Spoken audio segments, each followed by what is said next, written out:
¿Qué tal, jóvenes? Muy buen día. Bienvenidos a un nuevo video. That little mouse, 'cause I'm an albatross. I'm an albatross. ¿Qué tal, jóvenes? Muy buenas tardes. Bienvenidos a una nueva clase. Bueno, y el día de hoy pues vamos a continuar con lo que es el tema de razones financieras, ¿sí? Vamos a platicar un poquito más sobre lo que son las razones financieras y vamos a continuar y vamos a iniciar viendo ya lo que son pues las razones financieras, ¿verdad? Vamos a empezar por la razón de solvencia. Bueno, como les comentaba en el video pasado y en la clase pasada, se dividía en tres grandes grupos. Vamos a empezar con la razón de solvencia.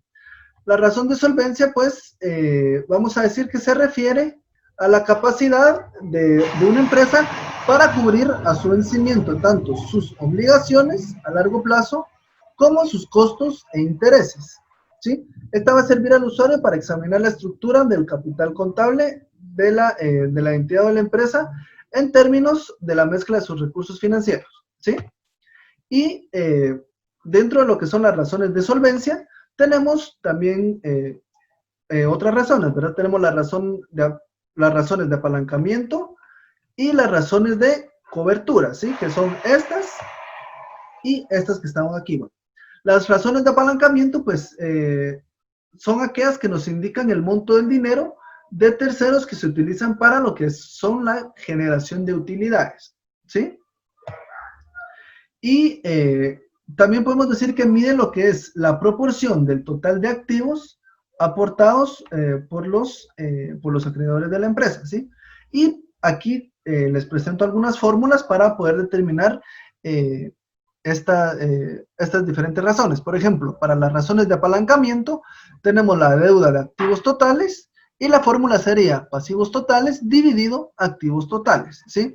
Esto yo aún no se los voy a explicar, se los voy a explicar la próxima semana para que veamos la parte numérica de esto pues un poquito más a detalle, ¿verdad? Y también tenemos la de deuda de capital y aquí pueden ustedes ver cuál es la fórmula, ¿sí? También tenemos lo que son las razones de cobertura y dentro de las razones de cobertura tenemos tanto la cobertura de interés como la cobertura de cargos fijos, ¿verdad? Y sus diferentes fórmulas, ¿sí? También es importante comentarles que hay algunas fórmulas que son más importantes que otras, ¿verdad? No vamos a estarlas viendo todas, pero si las que vayamos a ver, les voy a dar yo las fórmulas y más o menos como una interpretación para que ustedes más o menos vayan comprendiendo, ¿sí? Y dentro de las razones de cobertura, pues también tenemos la cobertura de flujo y la cobertura de deuda. Posteriormente tenemos las razones de liquidez. Las razones de liquidez pues son aquellas que se usan o que podemos utilizar nosotros para juzgar la capacidad que tiene una empresa para satisfacer, o cumplir con sus obligaciones a corto plazo, ¿sí? O sea, un tiempo muy corto, ¿sí? Y a partir de ellas pues se puede obtener muchos elementos de juicio sobre lo que es la solvencia de efectivo de la actual empresa o efectivo actual de la empresa, ¿verdad? Y la capacidad que tiene de pagar en caso de que hayan situaciones adversas, ¿verdad? Y dentro de lo que son las razones de liquidez, las vamos a dividir en razones de capital neto de trabajo, ¿sí? Que es aquella que mide la capacidad de crédito, o sea, la capacidad crediticia, ya que representa el margen de seguridad para los acreedores o bien la capacidad de pagar de la empresa, ¿sí? Para cubrir sus deudas a corto plazo. Es decir, que es el dinero con que la empresa cuenta para realizar las operaciones normales, ¿sí? Y esta fórmula, pues, es el activo circulante menos el pasivo circulante.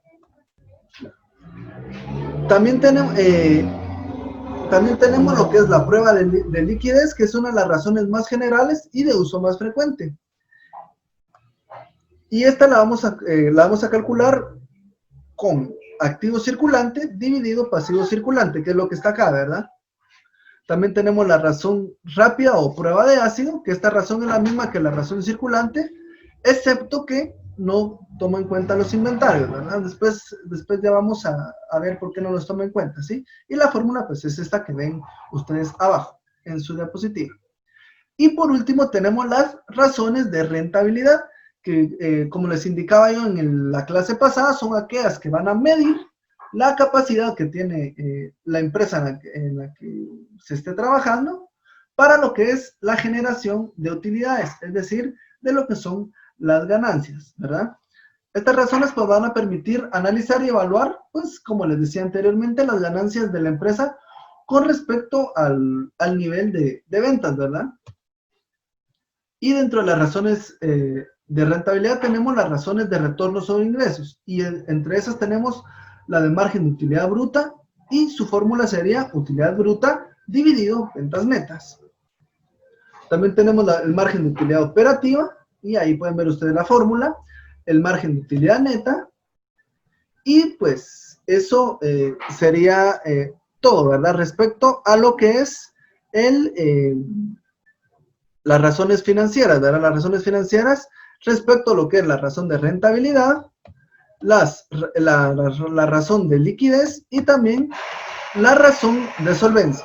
Bueno, entonces, esta ha sido la clase de hoy. Como tarea, ustedes deberán elaborar primeramente un esquema sobre lo que son las razones financieras, ¿verdad? ¿Cuál es su concepto? ¿Cuál es su objetivo? ¿Cuáles son sus tres principales clases? Y también las subclases, ¿verdad? Que les fui explicando y que también les mandé en el video. Déjenme comentarles que para que ustedes se puedan apoyar, les voy a mandar esta vez lo que es la presentación que les acabo de mandar para que lo puedan ver más detenidamente en casa. Que tengan una excelente tarde y nos vemos hasta la próxima. Adiós. Espero que les haya gustado el video y por favor recuerden la tarea, quédense en casa.